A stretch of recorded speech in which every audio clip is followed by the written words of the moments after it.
Kanisa, Bwana Yesu asifiwe. Amen. Bwana ni mwema na wakati wote. Tupungiane mkono kama ishara ya kuagana. Haleluya. Nyie ndio mmesema kuagana, sio ndio tumeagana hivi. Wakosema hivyo maana yake sitaki kupoteza muda kwa mambo ya kuagana, nataka nipoteze muda kuhubiri neno la Mungu.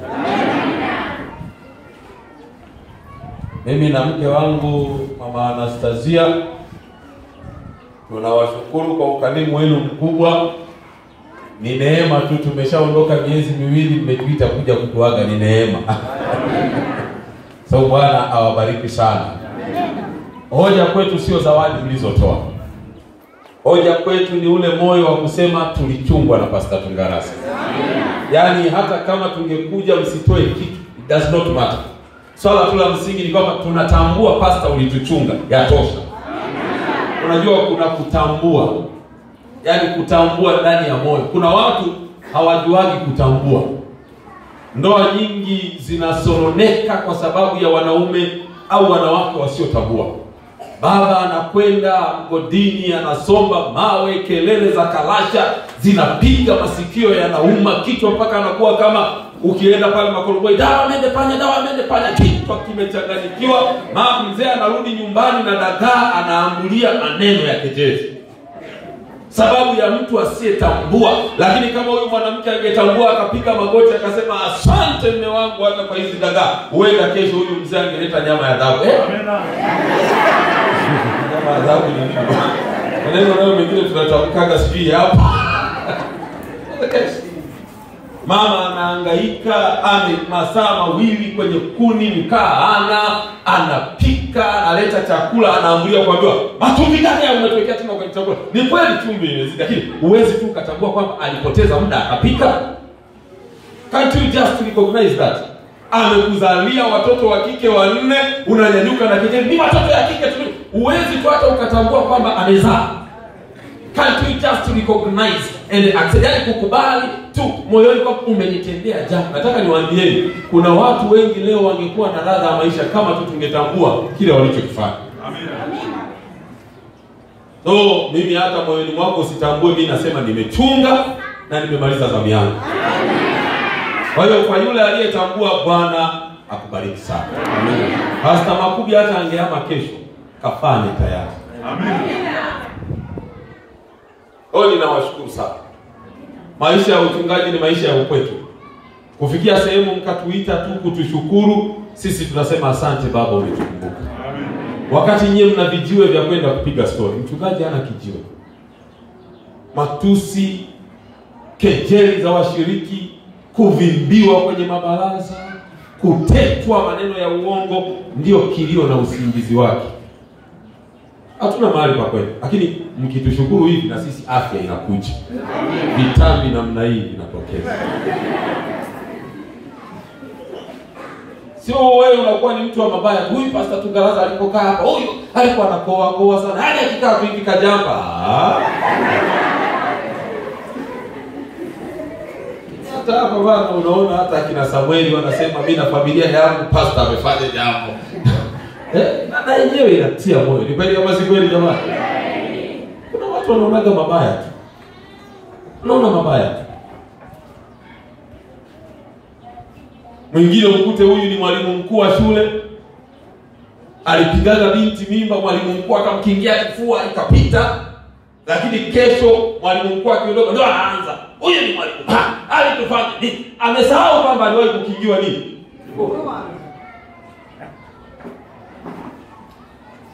Huyu alikuwa ni kiongozi wa kata, aliwahi kukutetea kiwanja chako kisiibiwe, kaondoka tu leo. Mtendaji mlauzwa. Umesahau. Kwa hiyo mimi watu wa Segese ninawashukuru sana kutuita na huyu mama hapa mkatufanyia hiki. Bwana awabariki sana. Mama mchungaji afya yake ilikuwa njema, lakini tu habari ya kwamba Segese wametuita watu wage ilimtia faraja, akanyanyuka akapaka mafuta. Tumekuja. Kwa hiyo sisi tunawashukuru sana. Kwaya, Bwana wabariki. Ufunuo mmenibariki sana. Meimba kama sio, natamani wabadilishe jina. Lakini tumeshaagana. Tumeshaagana. Kwaya ya Central mmeongezeka na uimbaji wenu umepaa vilele. Songeni mbele katika Bwana. Usungo mmezidi kwenda mbele. Nendeni zaidi na zaidi. Hata huu wimbo mlioimba nikawaza mmeangalizia au ni fungu ndio limewavuta, lakini nikakumbuka Kahama kuna mikutano inaitwa Neema inafanya namna gani? Kwa nini msingeenda? Yaani mimi ningefurahi hata leo msingekuwepo, kaenda kuimba pale. Dunia ijue kwamba Sekese kuna vitu. Unajua mimi huko nilikuwa natembea, pato natoka wapi? Sekese. Najigamba maana kuna vitu.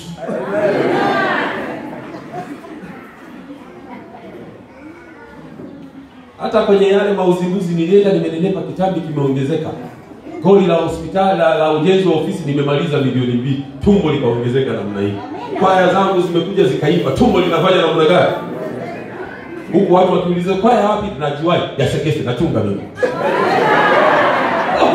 Sio kila sehemu usubiria watu wakuseme, jiseme mwenyewe.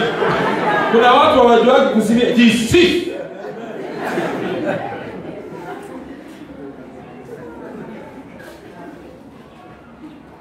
Baada ya kusema hayo, nataka sasa kuhubiri. Fumbe macho kwa. Baba wa mbinguni, ninaomba neno lako la mchana wa leo lishuke katika shimo la huzuni la mtu fulani, limuinue na kumleta katika ulimwengu wa furaha katika uhusiano pamoja naye. Katika jina la Yesu Kristo. Amen. Upendo wa Mungu, the love of God.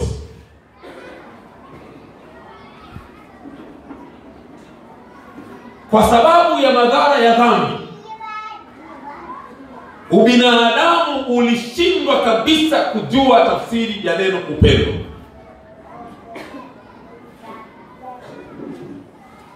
Ikampelekea hata mtume Paulo akasema, enyi waume mlioko katika ndoa, wapendeni wake zenu. Weka pause.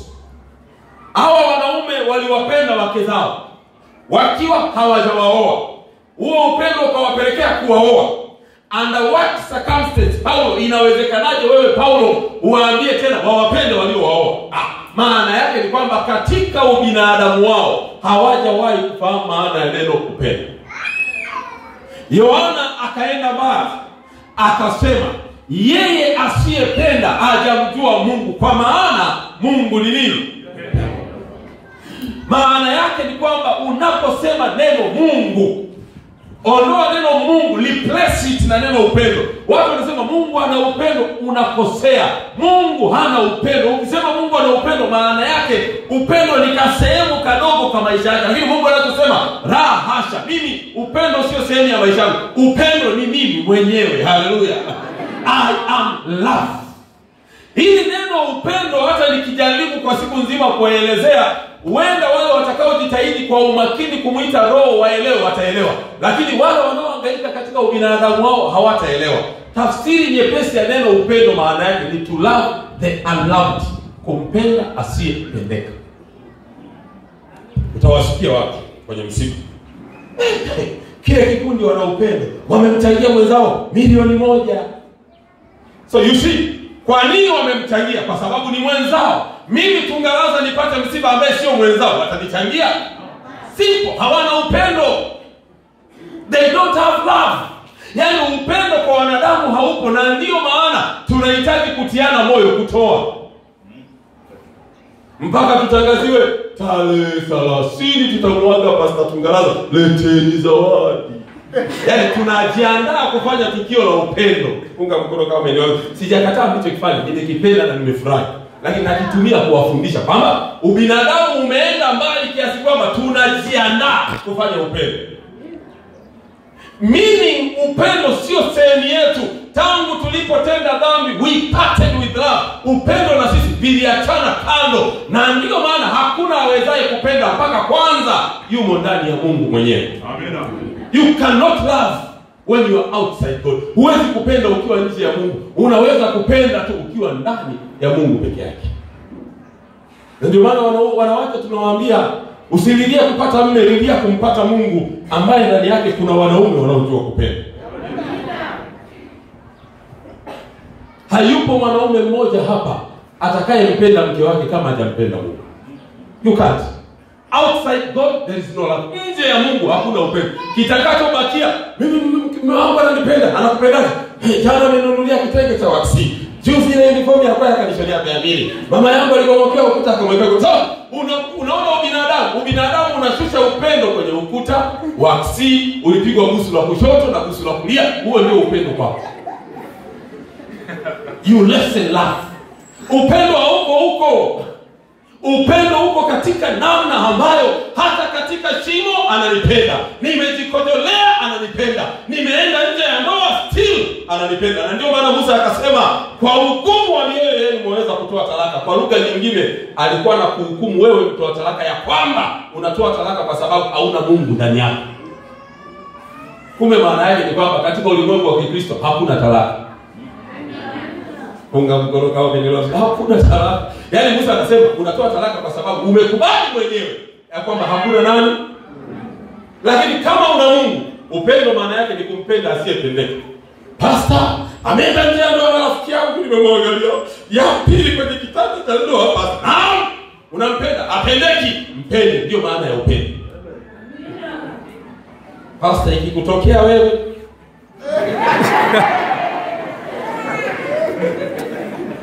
ndio swali wanalojiuliza sasa hivi. Ikikutokea wewe, jawabu nitawapeni mwaka kesho mkija kuniaga tena.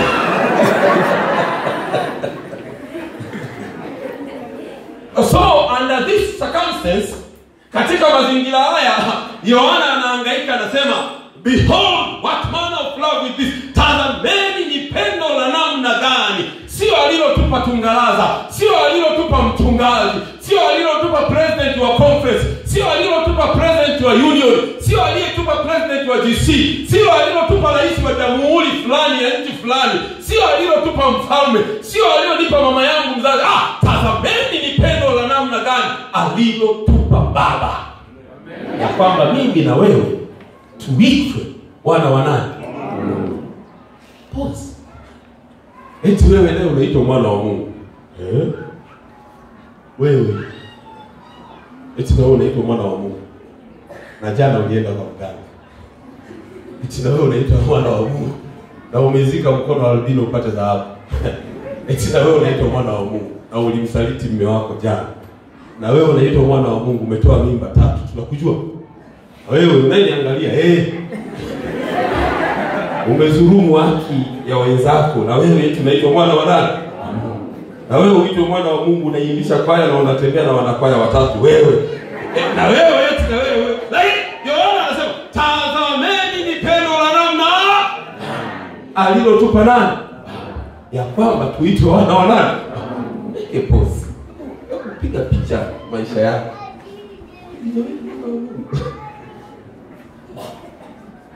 Unasimama hapa mbele matangazo ya kanisa.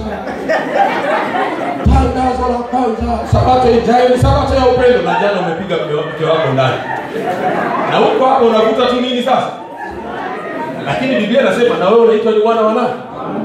Sasa Yohana anasema hivi, hao wazinzi, waongo, wasengenyaji, warazaka na sadaka, wanaozidi kwenye kwaya na wanaachama kumwimbia Mungu, hao wanaokaa wakiteta wachungaji wanaowaongoza, hao wanaokaa wakienda kuloga wenzao usiku. Yohana anasema washangaeni hili pendo la namna gani, kwamba hili grupu la watu ambao ni takataka, ya kwamba na wao waitwe wana wa Mungu. Tazameni, behold, shangaeni, huu ni upendo. Watu wengi sana hapa, hata matoleo yao wanafanya hata kama wanatoa kwa usahihi, lakini wanajidanganya kwa Mungu.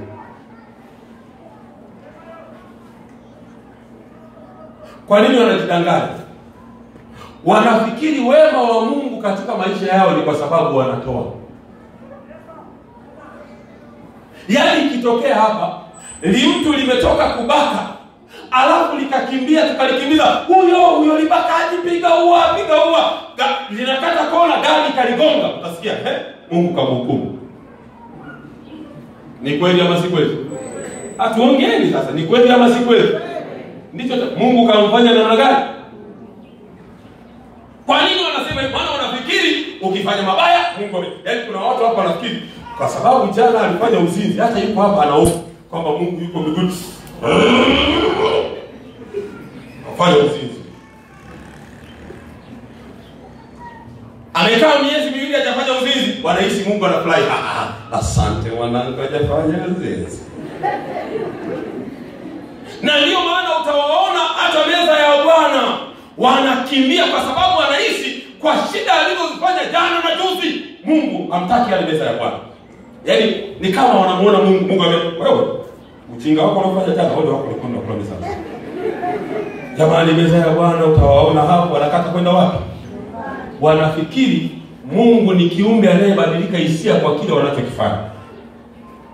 Huyo ni Mungu gani? Mungu sio baba. Baba leo nikiamka asubuhi ni Bwana namsalimia nisimsalimie, hivi nitakula kweli? Mezani nitakula? Kumbe ndio tumeamua miage leo kwa staili ile. Au mmesema leo tumsikilize kwa mara ya mwisho aseme jumla.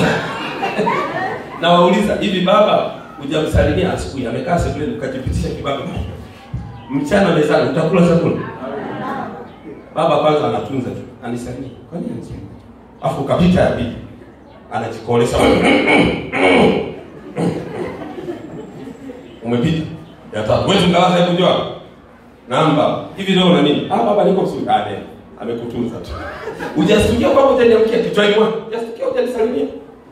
Na wewe ujiongeze kweli. Sasa mchana kwenye msosi mama anaombea chakula, baba kibariki katika jina la Yesu, amina. Amen. Umeshashika tu kofi la neno utakalopata, katafute baba yako ambaye wanakulaga bila kumsalimia.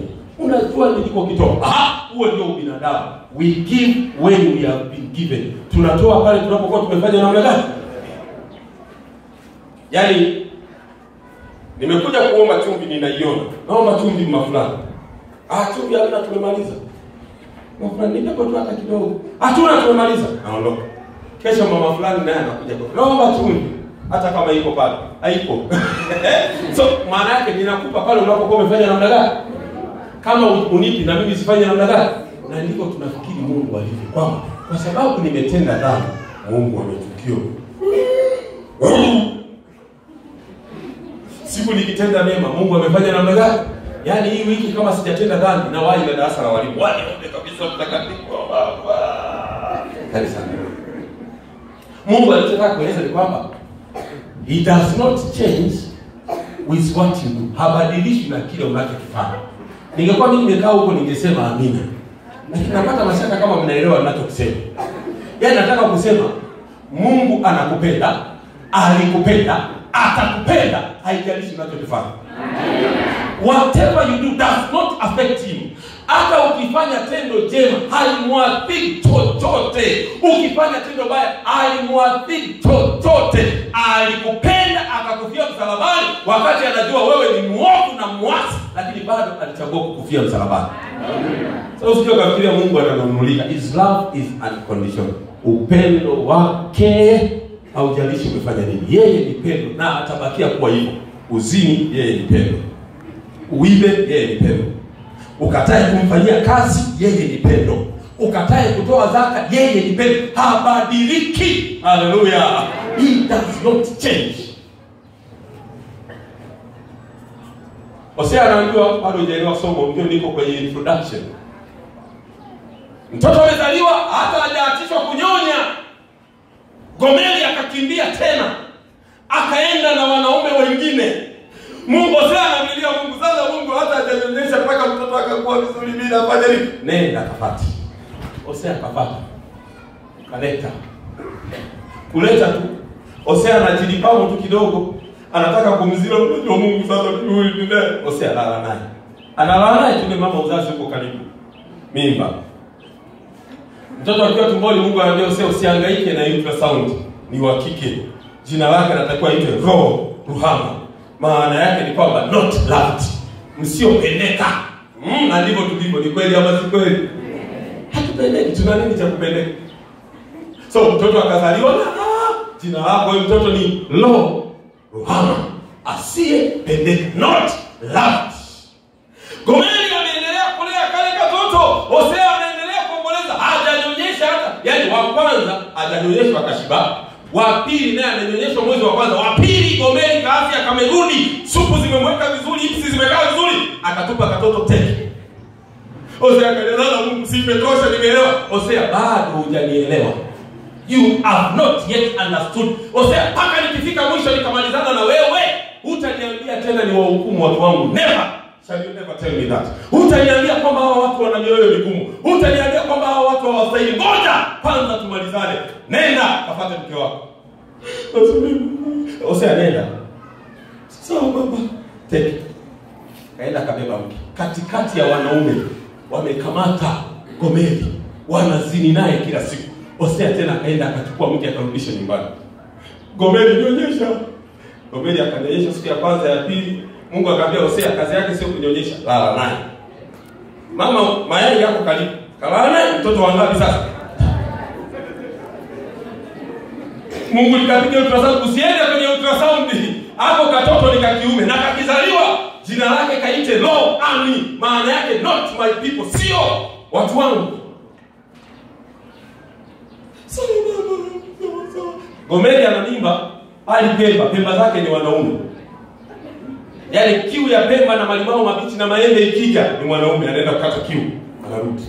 Hosea analala usiku, ameweka mikono kwenye mapaja. Mungu anambia Hosea tulia, hatujamalizana. Ndio kwanza tunafanya namna gani sasa? Hivi wangapi wananielewa? Acha kusema. Naona mnaweza mkaa mmepeleka mawazo mbaya. Usizanie kwamba niko kwenye Biblia, niko kwenye Biblia. Nenda Hosea kamlete. Hosea anakimbia analeta Gomeli. Gomeli akija akakaa ndani usiku, Hosea kalala, Gomeli anatoka tena. Hosea anatoka nyuma ya nyumba, mwanaume kakamata Gomeli. Hosea wewe mwanaume kaje kurudi ndani, ndio anarudisha. Maisha yakaenda. Gomeli akaja akazaa mtoto anaitwa Lo-Ami, not my people, watu wasiokuwa wangu.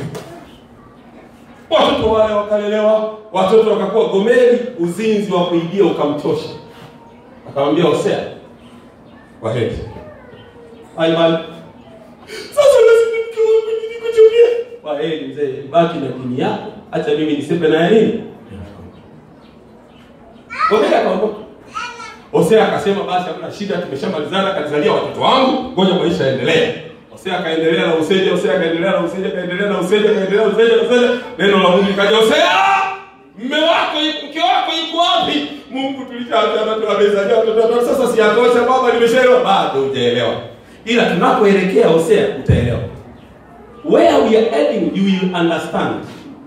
Sasa Mungu sasa unataka kunipa mke mwingine wa aina hiyo. Mungu nifariji hata unipe kabiki na Hosea ngoja kwanza. Faraja yaje. Ila twende kwa staili yangu, sio staili yako. Nenda ukachukue yule mwanamke. Hosea akaenda. Alipoenda safari akakuta kaolewa. Alafu kaolewa kwa mkopo. Anadaiwa na kudaiwa. Lile ni mwanaume lililomuoa linasema hivi, kama kuna mtu anamtaka huyu mwanaume na mwanamke, napiga mnada. Watu wakimwangalia Gomeli ni mzuri. Wamekaa pale wanaume kama mbwa wanaotamani nyama. Mate yanawatoka. Anaanza mnada kuchukua huyo binti. Hosea naye amekuja anajiimbia tu nyimbo zake. Nionapo amani. Anajitembelea tu mwanaume wa watu. Ameweka na mikono nyuma na naye anafika. Kajamaa kamnada kamesimama mnada. Huyu binti angalia unywele mpaka kiunoni. Shavu kama kikombe. Kicho. Anapigwa mnada Gomeli. Gomeli naye akisema nywele, Gomeli anazishika tunamna hii. Analinga. Naleta kisa katika uhalisia wake. Analinga Gomeli. Mnada, Gomeli kwanza anafurahia, nipigwe mnada niende kwa mwanaume mwingine. Maana michezo ya Gomeli ni kupenda wanaume katika maisha yake. Mnada unaendelea. Jamaa la kwanza, ninatoa shekeli moja. Jamaa jingine hakuna, natoa 2. Jingine 3, jingine 4 mara ya kwanza, 4 mara ya pili, na 5 mara ya kwanza, 7. Jamaa moja 10. Hosea kama vile anafurahia, 10 mara ya kwanza, 10 mara ya pili, 10 mara ya tatu, kimya kimetawala, maana hizo ni fedha nyingi sana. Mungu akamwambia Hosea, acha ujinga. Nilikutuma pale una hela mfukoni. Hosea kuangalia mfukoni namna hii akajikuta ana shekeli 10 na ngapi? Mungu akamwambia tamka Hosea, tamka. Sasa Mungu 10 mara moja Hosea akakosana Hosea 15 watu wote wewe kidume. Yaani kana kwamba alisubiria yeye apige bei, watu wafanye namna gani? Waachia yapeleke. Hosea anatamka si atamke mwingine 16. Anambia Hosea hilo nao hakuna mwenye nalo. Haleluya. Nikikisa wote kinanipa furaha. Mungu anambia Hosea hilo nao hakuna mwenye nalo, ni wewe tu. Niliziweka kwako kwa makusudi. Hapo Mungu akamwambia Hosea, sikiliza. Kuna mjinga mmoja kampenda huyo binti. Ni shetani yuko hapo. Naye ana shekeli 15. Na ndizo anazozitegemea. Anaanza kukopa zifike 17 kupige bawa. Sasa panda juu zaidi. Hosea akasema, natoa na homeri ya shairi, naongeza na nusu homeri tena ya shairi. Mungu akamwambia, Hosea nao umekuwa mwanaume sasa. Unajua kugaramikia kisichostahili kugaramikiwa. Punga mkono kama umepata vizuri. You know how to value that which is unvalued.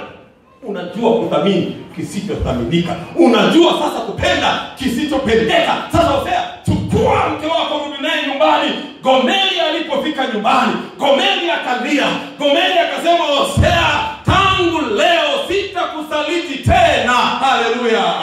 Thamani ulionionyesha katika maisha yangu Gomeri, Hosea, nimekupenda. Hakika wewe ndiye mkombozi wa maisha yangu. Tangu leo sina mwanaume mwingine katika maisha yangu isipokuwa wewe peke yako. Amen. Mungu akamwambia Hosea, umesikia sasa? Hosea akasema, Baba, utukuzwe. Haleluya. Ameelewa haya maneno yeye. Hosea akaruka akasema, Mungu, utukuzwe Mungu. Sasa nimeelewa. Akamwambia sasa kwa sababu umeelewa, chukua mwanao wa kwanza. Badili jina, kabadilishwa. Mwanao wa pili Hosea aliitwa nani? Aliitwa Ruhama, wasiopendeka. Mungu akamwambia ondoa roho. Sasa muite nani sasa kanisa? Mbona mmezuba? Muite nani sasa? Ruhama. Maana yake ni yeye anayefanya namna gani? Yule watatu aliitwa nani? Aliitwa Lo-ami. Maana yake sio watu wangu. Sasa ondoa roho, muite Ami. Maana yake watu wangu. Haleluya. Hosea akaenjoy maisha. Fungua Biblia sasa. Hosea sura ya 3. Sasa kale kajamaa bana akasoma hata Biblia tusome.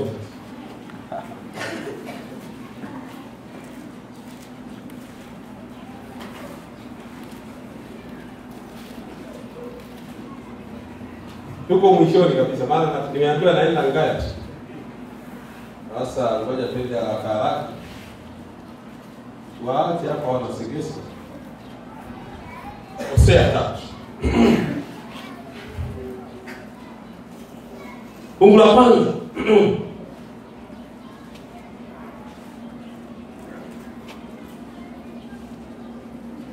Nasindikiza yale nilikuwa nayasimulia sasa.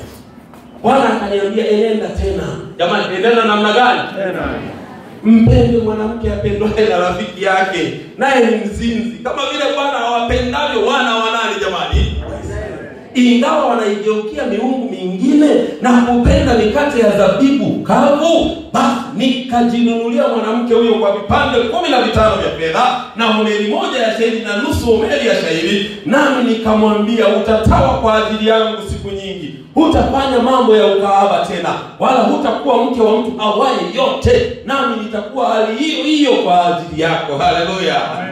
Anasema kwa maana wana wa Israeli watakaa siku nyingi bila mfalme wala mtu mkuu wala sadaka wala nguzo wala naivela wala kinyago. 5 na mwisho, baada ya wana wa Israeli watarejea. Kanisa hili halijaelewa tena. Baada ya hayo wana wa Israeli watarejea na kumtafuta Bwana Mungu wao na Daudi mfalme wao, nao watamwendea Bwana na wema wake kwa kicho siku za nini? Haleluya. Ndio fungu letu linaeleweka. Tazameni ni pendo la namna alilotupenda nani? Ya kwamba mimi na wewe ambao ndio Gomeri wa leo tuitwe ni wana wa nani? Wa Mungu. Hata kama ulimwengu hautambui, ndivyo tulivyo. Hatuhitaji watutambue. Wakitaka watutambue, wamtazame Mungu wetu kwanza.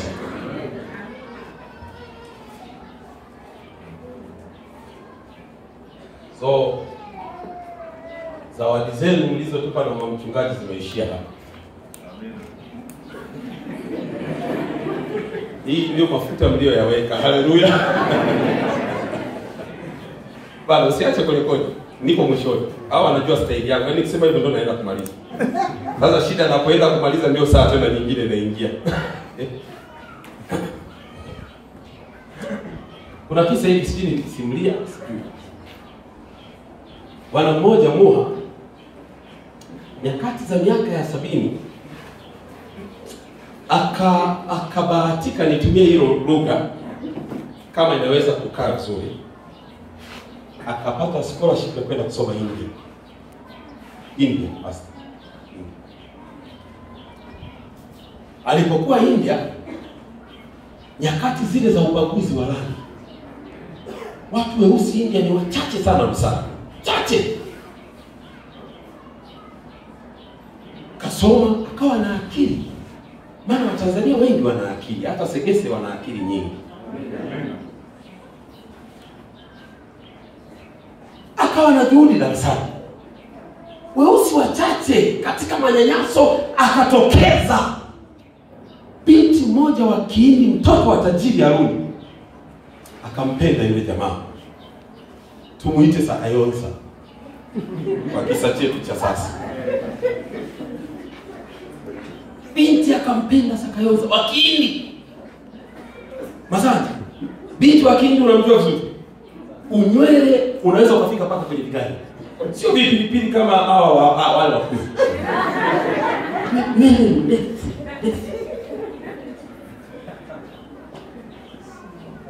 Binti amevaa kitu tunaita sere. Sere ni kinguo wa India na kafunga kanaishia hapa, kanaacha kitovu nje, kumaanisha sijaolewa lakini niko shambani mwa Bwana kutwaliwa kama nimeiva. Unaweka kitovu nje. Akampenda. Huyu Sakayonsa alusana akaogopa. Nipende mtoto wa kike wa tajiri. Wataniwa wa India. Akawa anakataa nimekupenda.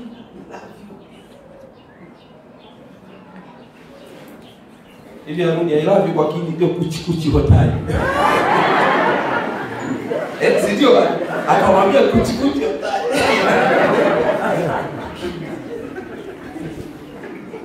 Moyo wa binti ukazama. Akapenda. Sakayonsa hapendeki.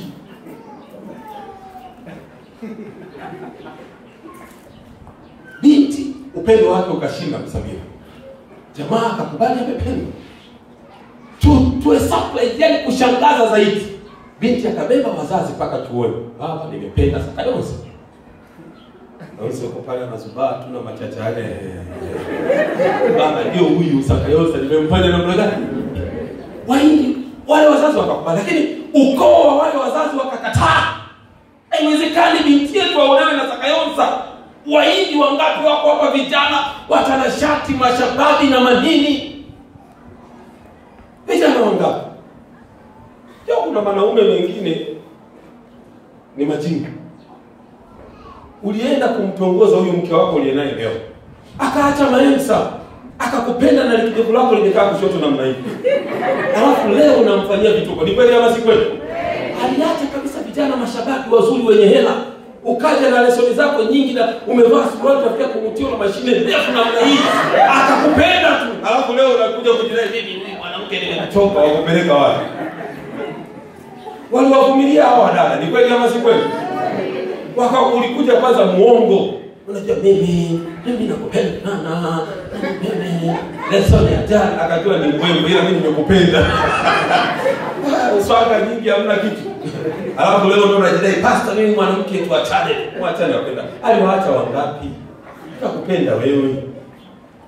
Unajua kuna wanaume ni wajinga sana. Sio hapa lakini wao kule. Usiongeleaje hao maana yeye mtanipiga. Mimi nasema wao. Sakayonsa akapendwa. Basi ile familia ikashinda vita vya familia kwamba asiolewe, aolewe na mwindi, wakashinda hapa binti yetu ataolewa na yule aliyempenda. Shoni mwa siku bwana mchukua kamera. Wanasemaga nyama mtu wake sadaka. Ni kweli? Mwishoni mwa siku namtania baba Sofu rafiki yangu wale nasi. Mwishoni mwa siku mchukua matukio. Ndoa ikafunga. Ndoa inafanya namna gani? Mapenzi moto. Sakayonza amependwa. Sakayonza naye akaenjoy maisha. Baba yule tajiri akawapa jumba sana. Gari ya kutembelea. Kila kitu. Baadaye binti aliyempenda Sakayonza akamwambia, tumekaa kwenye ndoa miaka 2 sasa, watatu baba amekuajiri kwenye kampuni na hela unapata, sasa twende kwenu na mimi nikapatiwa kwenu na wazazi, tuwe ndugu. Hapo ndio vita ya Sakayonza ikaanza. Sakayonza anatoka mipaka ya milima ile ya Burundi sana. Kwao kule ni tope, masikini wa kutupwa. Ile hali ikamnyanyasa Sakayonza kichwani. Kasema inawezekanaje nimpeleke huyu mtoto wa tajiri nyumbani kwake? Sakayonza nilijinga. Halijui ya kwamba nimependwa na umaskini wake. Yaani nimpeleke Sakayonza ndo amepasa na maisha hivi ameshanichosha. Sakayonza akamwambia sawa tutaona. Sakayonza kavizia kaenda kwenye meli nyakati zile. Akakata tiketi ya kutoroka. Huyo aliyesema yumo kwenye kisa tayari. Bwana unakielewa vizuri. Sakayonza akakata tiketi na sisi. Kweli siku imefika, kaga anaenda kazini kwenye meli. Meli inapita iende Afrika Kusini, ipande bahari ya Hindi irudi Dar es Salaam. Sakayonza sasa arudi Tanzania atafute kazi, maisha afanye namna gani? Binti siku ya kwanza, mbona mume wangu hajarudi nyumbani? Bwana tafuta polisi, magazeti, tangaza. Siku ya pili, ya tatu, miji mzima Sakayonza labda wale ndugu zetu wamemfanyia jambo baya, peleleza, baba ana hela, peleleza. Hamna kitu. Mwishoni mwa siku mmoja sasa aliyopata tajiri fulani, mbona alikata tiketi na akapanda mimi akaondoka kabisa. Kaenda Tanzania. Hiyo picha. Akalia. Baba yake basi muache bwana. Ndio basi uolewe mwili mwenzako. Unaona hawa wana thamani, watu wakamcheka. Ile binti akasema hapa. Siolewi na mtu mwingine. Nafuata Sakayonza wao. Baba akamsaidia. Akakata tiketi ya ndege msana. Ya ndege. Yule binti akauliza, meli kwenda Dar es Salaam inachukua siku ngapi? 5. Siku ya 3 kwenda ya 4 binti akachukua tiketi yake ya ndege. Siku ya 4 meli ikaruka, ndege ikaruka mpaka Addis Ababa Ethiopia. Fika pale ile interchange na nini kusubiria ndege nyingine nao toka wapi, kapita. Usiku huo binti akabebwa mpaka Nairobi, Kenya, Jomo Kenyatta Airport. Binti akafika Jomo Kenyatta Airport, akaunga manyoka yake, akateremka mpaka Dar es Salaam saa 9:30. Akafika pale kwenye bandari ya Dar es Salaam. Akauliza, meli fulani na fulani kutoka India inafika saa ngapi? Akaambiwa saa 10 kamili. Binti akasema, Sakayonza yuko mle. Meli ikaingia sana, naongea na wewe. Meli ikaingia. Kapiga honi kwamba tumefika. Binti amekaa anasubiria abiria wafanye namna gani? Siku mkiniaga tena nitakuja nimalizie kisa.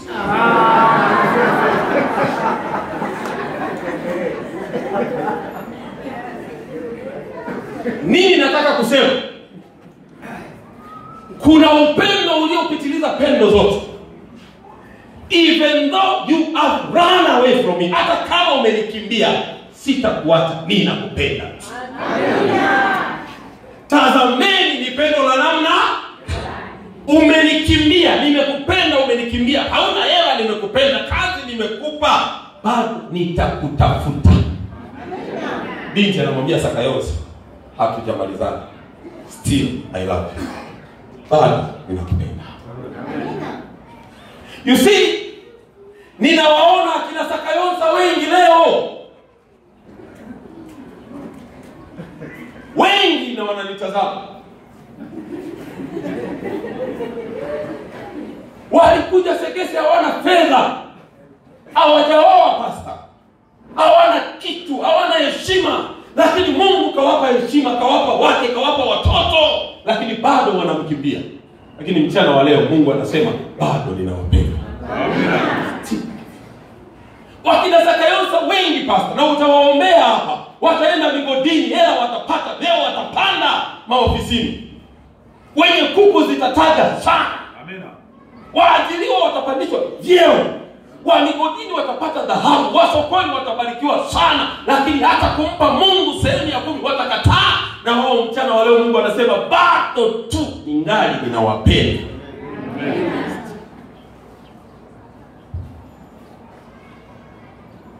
Kila Zakayosa wengi sana.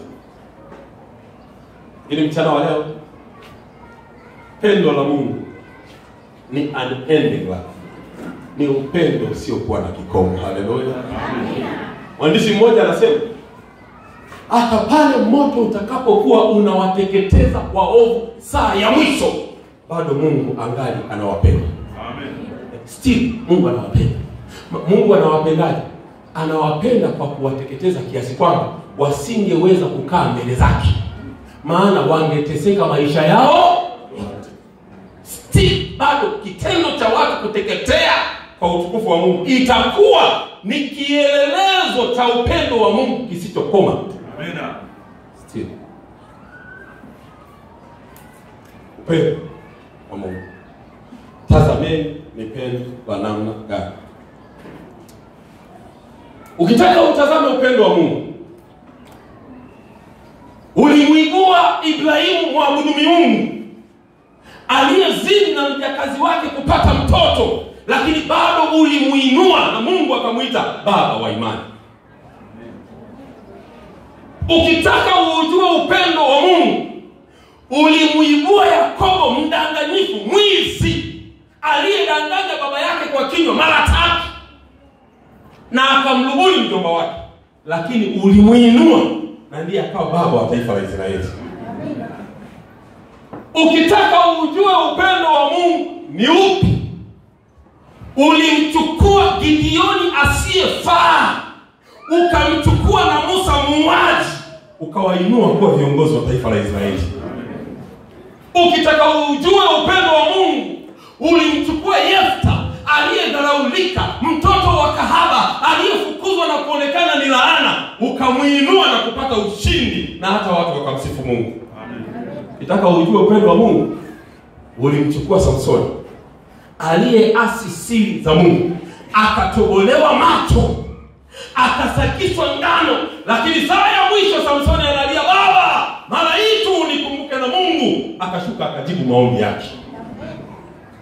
Ukitaka ujue upendo wa Mungu, unamchukua binti asiyefaa Esther, yatima kutoka kusikojulikana, na unambeba katika hali yake na kumweka katika ikulu ya dunia.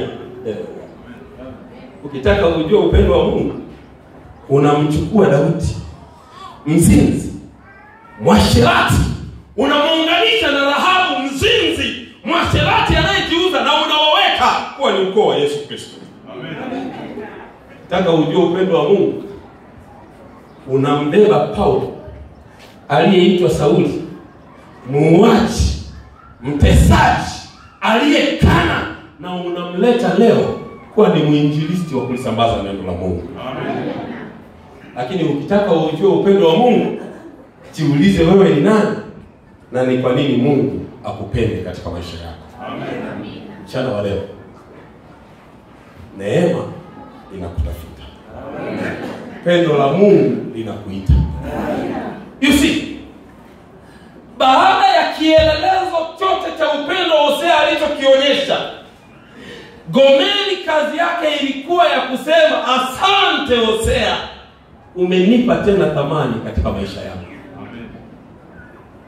Upendo wa Mungu unahitaji you are acceptance, ukubali wako kwamba Mungu, upendo wako umepita kipimo na mimi leo nina ukubali. Haleluya. Amen. Gomeri hakutafuta tena mwanamke. Gomeri hakufanya tena uzinzi. Gomeri akwenda kutafuta zabibu kwa wengine. Gomeri alibakia kuwa ni mke mwaminifu wa Hosea. Wito wangu mchana wa leo, baki kuwa mwaminifu kwa Mungu kwa sababu ya upendo wake aliyouonyesha katika maisha yako. Bwana na atubariki mchana wa leo. Bwana na atutie nguvu mchana wa leo. Haijalishi ulitoa mimba ngapi. Haijalishi umefanya uzinzi kiasi gani. Haijalishi umesengenya kiasi gani. Haijalishi umekula zaka kiasi gani. Haijalishi umeroga wangapi. It does not matter in the eyes of the Lord. What matters is your acceptance now. Kinachojalisha tu ni kwamba mchana wa leo unakubali na kusema Baba asante kwa pendo lako maana limenipa thamani mpya katika maisha yangu. Amen. Mbele za wanadamu wenzako utabakia mdhambi.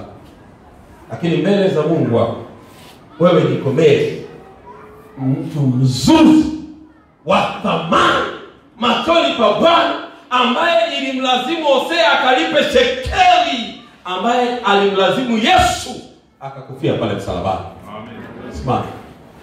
Wimbo namba 30. Yesu ulipendaje?